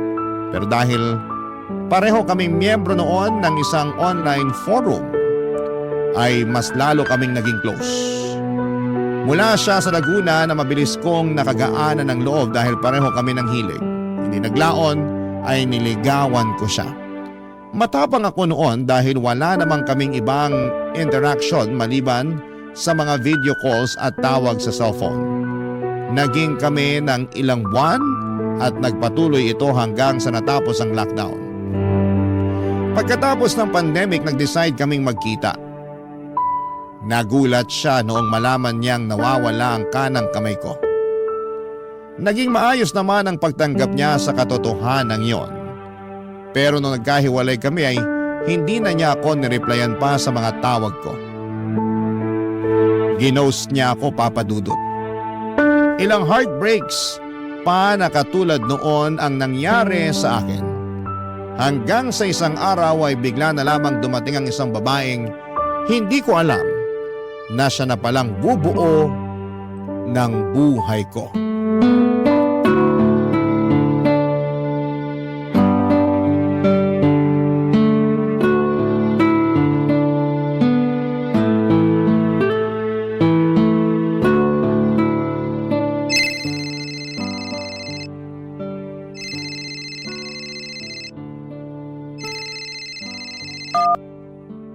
Hello? Hello, good morning po. Si Tadeus po ba to, yung nag-layout? Ako nga po. Sino po sila? Ako si Cecil. Naghahanap po kasi ako ng layout artist. May kaibigan kasi ako na nag-recommend sa inyo. Binigay niya yung number mo sa akin. May ipapagawa po ba kayo? Meron sana eh. Gumagawa ka ba ng school paper? School paper? Oo, yung parang diary siya pero para sa school. Hindi kasi ako marunong mag-layout eh. Kaya naghahanap sana ako ng makakatulong sa akin. Gumagawa ka ba nun? Nakagawa na ako dati ng newsletter para sa isang company. Parang parehas din naman yun, di ba? Oo, ganun na ganun yung gagawin mo. Patulong naman po ako. Kaya po ba? Kaya naman, basta layouting lang ang gagawin ko. Ilang pages po ba? 20 pages lang po. May deadline po kayo? 3 to 4 weeks bago siya ipasa. ha. Marami ka bang ginagawa ngayon? May isang tarp lang po akong kailangan tapusin. Mabilis lang naman yon. May habol ba natin kung sakali? Kaya naman po, basta wala akong ibang gagawin. Paano po ba yung layout na gusto nyong masunod? Hindi ko kasi siya ma-explain sa tawag eh. Pero may ibibigay naman ako sa yung sample from previous issues. Mas maganda siguro kung magkita na lang tayo. Pwede nyo rin naman pong i-email sa akin kung sakali para ma-check ko na. Oo, sige, mas maganda pa nga. Pero remind ko lang po kayo na layout lang po yung gagawin ko ha. Hindi po ako magsusulat ng articles na ilalagay sa school paper. Oo, ako nang bahala sa articles. Nasulat na yung iba, itatype na lang. Pati yung mga picture na gagamitin ko, ako na magbibigay nun. Sige po, paki-email nyo na lang po lahat para ma-check ko. Hindi ba mas maganda kung magkita na lang tayo ng personal para ma-explain ko sa inyo ng maayos yung dapat na gawin?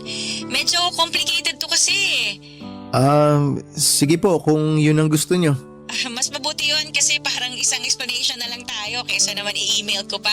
Nakakalito yun. Sige ma'am, kayo pong bahala.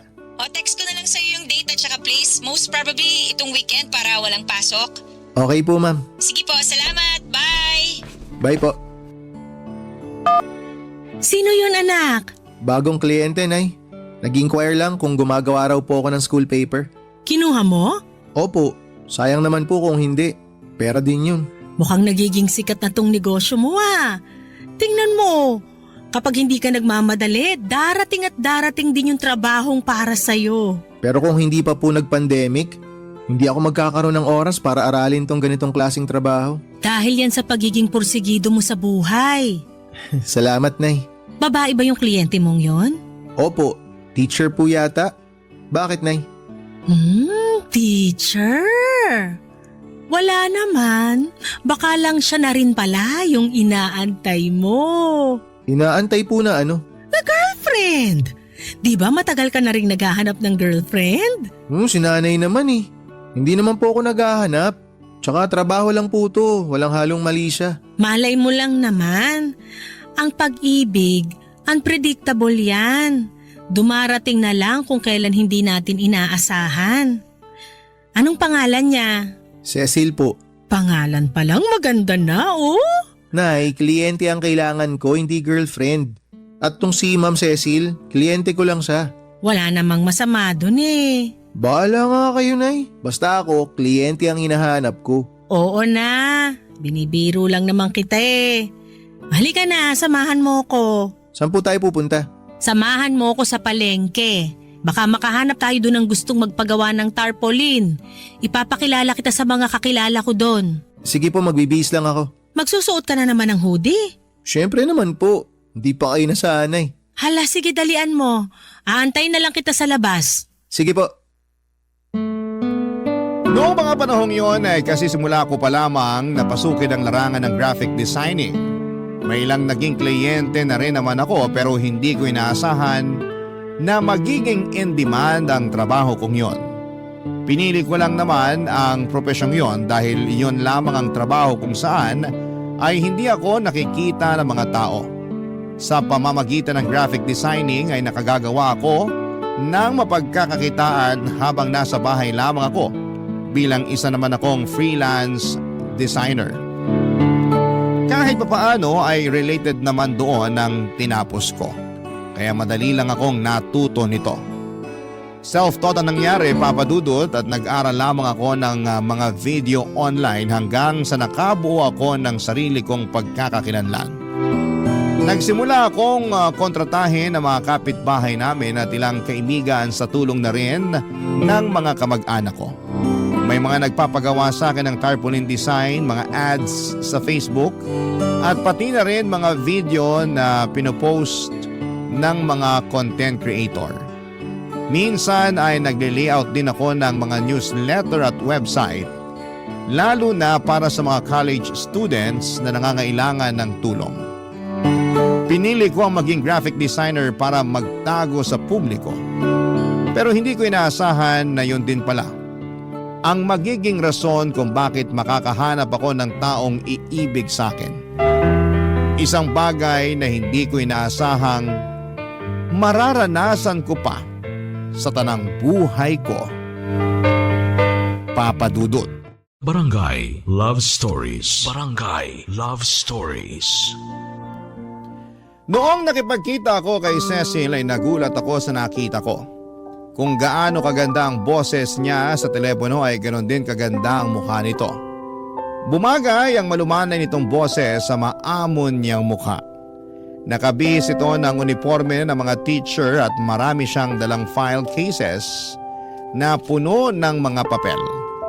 Nung araw na yon ay napakarami namin na pag-usapan tungkol sa vision na gusto niyang gawin para sa school paper na ipapagawa niya sa akin.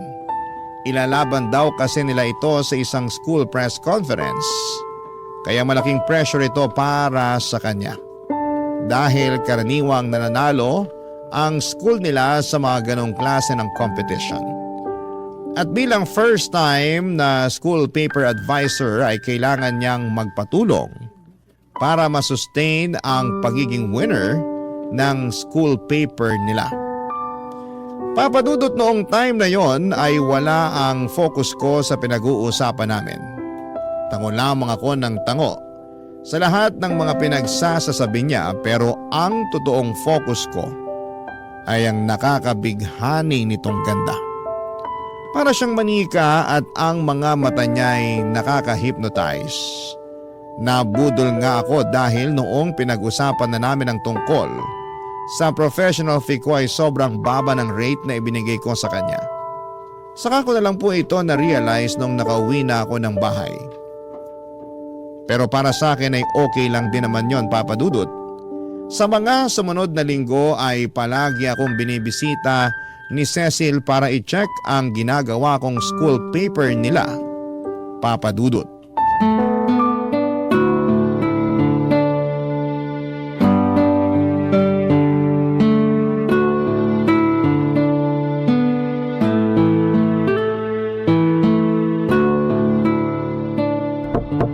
Anak? Anak, nandyan ka ba? Nay, bakit po? Natutulog ka ba?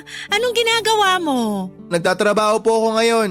Bakit po? Sakto, may bisita ka. Si Ma'am Cecil. Titingnan daw niya yung pinagawa niyang school paper. Sandali lang po. Lalabas na ako. Nasa sala siya, pinapasok ko na. Hindi mo naman sinabi, ang ganda pala nung Ma'am Cecil na yun. Oh, Nay, magsisimula na naman kayo. Sinabi ko lang naman na maganda siya eh. Hala, sige na, puntahan mo na siya ron. Okay po. Hello po, ma'am. Hello, good morning. Masyado ba ako maaga? Hindi ba kita naabala? Hindi naman po. Actually, tinatrabaho ko na yung school paper nyo nung dumating kayo. Eto, nagdala ko ng merienda. Naku, nag-abala pa po kayo. Salamat po. Lagay ko lang po ito dito sa lamesa. Maupo muna kayo, ma'am. Salamat. I-check ko lang sana yung progress ng school paper. Nagtatanong na kasi ng update yung principal namin eh. Heto po, setup ko lang sandali. Pwede niyo pong i-check ngayon, ma'am. Tapos na po ako sa mga balita. Doon na ako sa editorial page. Ang bilis mo naman palang magtrabaho. Nakalimang page ka na kagad. Magdamag ko po yung ginawa. Tsaka yung iba, kinopy-paste ko lang since soft copy naman yung ibang articles nyo. Kaso ma'am, may mga bakante pang page kasi kulang pa po yung mga article. Oo nga, hindi pa tapos yung iba eh. May bagong event pa kasi sa school na gagawin next week. Gagawan pa lang yun ng balita tapos gusto ng principal namin na isama yun sa front page. So babaguhin po ulit natin yung laman ng front page? Oo sana. Wala tayong magagawa eh, utos ng principal. Okay lang po yun, walang problema. Parte po talaga ng trabaho yan, yung maraming adjustments. Kaya nga ako nagpunta rito para mabantayan tong ginagawa mo. Para kung may ipapabago pa, masabi ko kagad. Okay lang ba yon? Okay lang po ma'am. Mas maganda nga po yun para hindi na ako text ng text sa inyo kapag meron akong gustong i-clarify. Sige, wala rin naman akong ginagawa sa bahay eh. Kaya naisip ko na pumunta na lang dito. Baka sakaling may itulong ako. Kompleto naman na po to, di ba ma'am? Oo, final na yan. Wala nang papalitan dyan. Ma'am, kayo po ba nagsulat ng mga to? Yung iba ako, yung ilan naman dyan, mga estudyante ang gumawa. Pinroofread ko na lang. Ang gaganda po ng gawa nyo. Ay, talaga ba? First time ko lang magsulat ng mga ganyan eh. Bagong teacher lang po ba kayo? Oo, kakapasa ko lang last year tapos this school year lang ako nakapagsimula na magtrabaho. Tapos, inatang na agad sa inyo tong ganitong trabaho? Oo nga eh. Medyo matanda na rin kasi yung school paper advisor na pinalitan ko. Malapit na siya mag-retire kaya nag-request siya na ipasa na sa mas bata yung trabaho niya. Eh ako yung pinakabatang teacher sa amin kaya sa akin napunta to. Pero wala pa po talaga kayong experience sa paggawa ng ganito, ma'am? Wala pa. Although nung nag-aaral pa ako, part na rin naman ako ng school press kaya may konting alam na ako kahit papano. Binasa ko nga po yung sinulat nyo. Magaganda po. Talaga? Wala yung halong bola ha? Naku ma'am, seryoso po, walang halong bola yun. Isa yun sa dahilan kung bakit medyo natatagalan ako sa pagtatype kasi binabasa ko yung mga sinusulat nyo. Malaman po tsaka halatang galing sa puso. Lalo na yung tungkol sa kawalan ng suporta sa mga teacher. Ang dami nyo pong punto na naibigay dun. Based din kasi sa experience eh, kaya madali lang isulat. Teacher din kasi dati yung mama ko kaya alam na alam ko na kung anong buhay ng mga teacher dito sa Pinas. Eh bakit po pagtuturo ang kinuha nyo kung alam nyo naman po pala na mahirap magturo dito sa atin? Yun din kasi yung passion ko eh. Umaasa na lang ako na sa mga susunod na taon may magbabago na rin. Sa bagay, mukhang priority na rin naman nila ngayon ng mga teacher eh. Sana nga totohanin nila yung mga pangako nila, hindi puro salita lang. Eh ikaw naman, matagal ka na bang graphic designer? Baguhan lang din po ako. Nagsimula ako nung pandemic. Ah talaga? Opo, hirap po maghanap ng trabaho eh kaya naisip ko pong kumuha ng mga racket patungkol sa layouting. Nagsimula po ako online hanggang sa nagtuloy-tuloy na. Mabuti naman may magandang naidulot sa iyo yung pandemic. Oo nga po eh.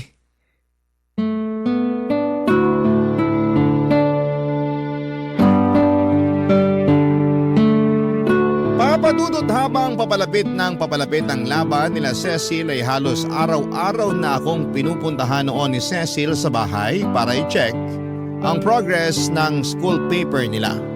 Maya't maya rin kasi ang pagkakaroon nito ng pagbabago at pagdaragdag ng mga additional articles. Kaya palagi rin ako nag-a-adjust sa mga request nito. Papadudod sa mga araw na yon ay hindi ko inaasahan na magiging close kami ni Ma'am Cecil. Napaka-welcoming ng aura nito na para bang wala siyang daladalang panghuhusga. Kapag kasama ko siya ay hindi ako nakakaramdam ng takot o pagkahiya. Kalmado lamang ako at dahil doon ay nailalabas ko ang totoong ako. Kapag siya ang kausap ko, siya ang nakakita ng pagiging kengkoy at makulit na personality ko na karaniwang hindi nakikita ng ibang tao. Halos 3 linggo rin ang pinagsamahan namin ni Ma'am hanggang sa natapos ko ang school paper na pinapagawa niya sa akin.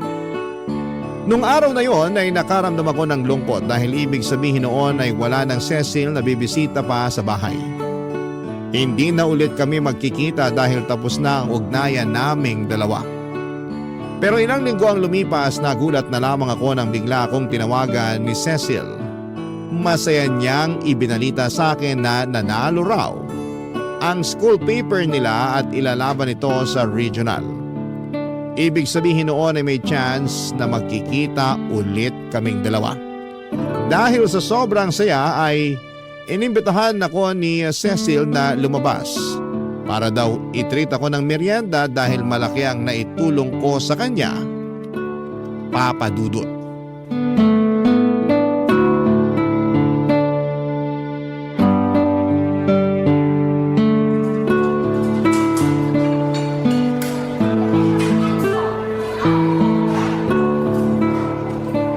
Salamat po pala ma'am sa pag-imbita nyo sa akin dito. Wala yun. Matagal na talaga sana kitang gustong i-invite na kumain sa labas. Kasi malaki talaga yung naitulong mo sa akin eh. Returning the favor, kumbaga. Hindi nyo naman na po kailangan gawin yun ma'am kasi ginawa ko lang naman po yung trabaho ko. Oo naman, pero may effort at concern yung ginawa mong trabaho eh. Hindi lang basta makapag-layout yung ginawa mo. Tumulong ka rin magbigay ng inputs at suggestions. Laking tulong nun kaya tayo nanalo sa school paper. Congratulations po pala. Salamat. Ano po pala yung sinalihan nyo? Para saan po ba yun? Yearly kasi, nagkakaroon ng competition for journalism ang DepEd. Naglalaban-laban yung mga bata sa pagsusulat ng balita, sports news, editorial at kung ano-ano pa. Ah, naalala ko nga may ganyan din sa amin noon. Sumali ka rin ba nung bata ka? Hindi po, hindi naman po ako matalino para sa mga ganyang bagay. Pero hindi pa yun ang end ng competition kasi may next level pa. After ng division, meron pang regional competition. Talaga po? May regional pa? Oo, mo. Ang mangyayari niyan, magtatapat-tapat lahat ng nanalo sa isang region. Kung sinong mananalo, yun ang ilalaban nila para naman sa nationals. Ganun pala yun. Kaya mag-ready ka kasi panigurado maraming adjustments ulit ang gagawin sa school paper natin. Basta PM nyo lang po ako. Anytime naman ma'am, available ako. Matagal pa naman yun kaya may time ka pang kumuha ng ibang clients mo. Pati kayo makakapagpahinga na rin siguro sa wakas. Oo, sana. Kaso may bago na namang ipapagawa sa akin. Alam mo naman kapag teacher, hindi naubusan ng trabaho. Akala ko naman makakapagpahinga na kayo ma'am. Sanay na ako. Ito yung pinasok kong profesyon kaya ganitong buhay na rin ang inaasahan ko. Sanayan lang po talaga no? Totoo. Ay, may tanong pala ako sa'yo. Ano po yun? Huwag ka sana ma-offend ha. Noon ko pa kasi napansin. Naiya lang ako magtanong pero ano nangyari dyan sa isang kamay mo? Ito po ba? Ipinanganak na po akong ganito. Birth defect. Pagkasilang ko po, wala na talaga akong kamay. Ganun ba? Ang hirap siguro niya nung bata ka pa, no? Hindi naman po naging mahirap ma'am. Ang maganda po dito, ganito na po ako nung isinilang kaya naging parte na rin siya ng paglaki ko, tong kapansanan ko. Hindi na po ako nahirapan mag-adjust kasi nung bata ako, natutunan ko naman po agad kung paano gumalaw ng isa lang po ang kamay. Kung sa bagay, tama ka naman. Pero ang naging mahirap po para sa akin noon, nung na-realize ko na iba po pala ako kumpara sa mga normal na tao. Dito po kasi sa Pilipinas, kapag kakaiba ka, katawa-tawa ka eh. Nabully ka ba noon? Sobra po. Araw-araw. Kapag meron silang pagkakataon, lagi akong iniinsulto. Lagi nila akong pinagtatawanan. Grabe. Pero wala na po sa akin yun, ma'am. Napatawad ko na rin naman sila. Mga bata pa kasi kami noon eh, kaya di pa marunong mag-isip ng matino. Ngayon ba, wala na bang nambubuli sa'yo? Wala na pong makakabuli sa akin kasi hindi na po ako masyado nagpapakita sa tao eh. Hindi ka naman mabubuli kung hindi ka magpapabuli kaya ang ginawa ko, nagtago na lang po ako. Nakakalungkot naman. Dapat hindi ka magtago. Dapat nga maging proud ka. Kasi sa kabila ng lahat, napakatalentado mong tao. Ma'am, aanuhin ko naman po yung talento kung ang unang napapansin sa akin ay yung kapansanan ko. Na-offend ka pa rin ba kapag pinapansin ng iba yung kapansanan mo? Siyempre naman po. Alam ko na kung bakit. Sige po ma'am, bakit nga po ba? Kasi, ikaw mismo ang bumubuli sa sarili mo. Ikaw mismo yung nag-iisip na hindi ka magaling dahil lang sa iisa yung kamay mo. Yung mindset mo ba, hindi ka worth it kasi hindi ka buo. Ikaw yung pinakaunang bully ng sarili mo. Ay, siguro nga po tama kayo. Ang totoo niyan, hindi ko rin tanggap tong sarili ko eh. Lagi kong tinatanong ang sarili ko kung bakit ako ganito. Tingnan mo ako. Kita mo tang sungki-sungki kong ngipin? Kinakaya ko rin to noon. Binubuli ako kasi iba-iba raw yung direksyon ng ngipin ko.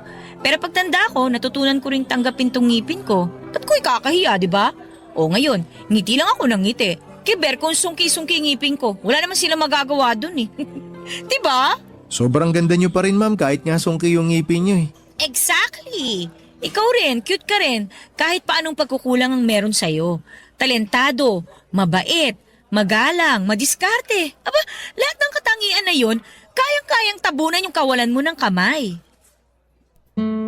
Pagkatapos ng araw na yon ay inad ako ni Ma'am sa Facebook para mas maging mabilis daw ang pag-contact nito sa akin kapag nangangailangan ulit siya ng graphic designer.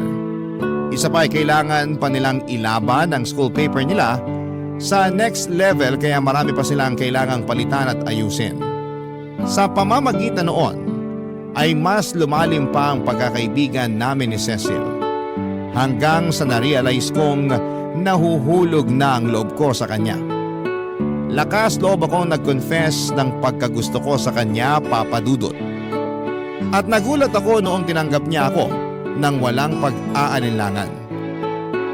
Niligawan ko siya ng ilang buwan at sa unang pagkakataon ay may isang babaeng sumagot sa akin. Tinanggap ako ni Cecil kahit na hindi ako buo. Minahal niya ako kahit na hindi ako kumpleto. Siya ang taong bumuo sa nawawalang piraso ng buhay ko. Si Cecil ang isang taong naging rason kung bakit tanumbalik ang saya at sigla ng buhay ko. Dahil kay Cecil ay bumalik ang confidence ko sa sarili ko na matagal ko nang binitawan. Sa unang pagkakataon ay naging proud ako sa sarili ko. Tinanggap ko ng buo ang kapansanan ko at hindi ko na itinago ang kakulangan ko. Noong time na yon, Papa Dudut, ay itinigil ko na ang paggamit ng hoodie na naging simbolo ng kahihiyan ko dahil sa birth defect na ibinigay sa akin. Papa Dudut, mahirap buuin ang kumpiyansa sa sarili lalo na kung paulit-ulit na ipinamumukha sa iyo ng mga tawa mga bagay na wala ka. Pero minsan ay may darating sa buhay natin natutulong sa ating bumangon at lumaban. Para sa akin ay si Cecil yon na hanggang ngayon ay patuloy ang pagmamahal at pagtanggap sa isang tulad ko. Isang taon na po kami magkasintahan at ang relasyon at patuloy pa kaming gumagawa ng mga bagong alaala. Dito na po nagtatapos ang kwento ko. Muli, Happy Valentine's Day po sa inyong lahat at sana po ay masaya kayo sa araw na ito. Ang inyong forever kapuso at kabarangay. Happy Valentine's Day po sa inyong lahat. Tadeus.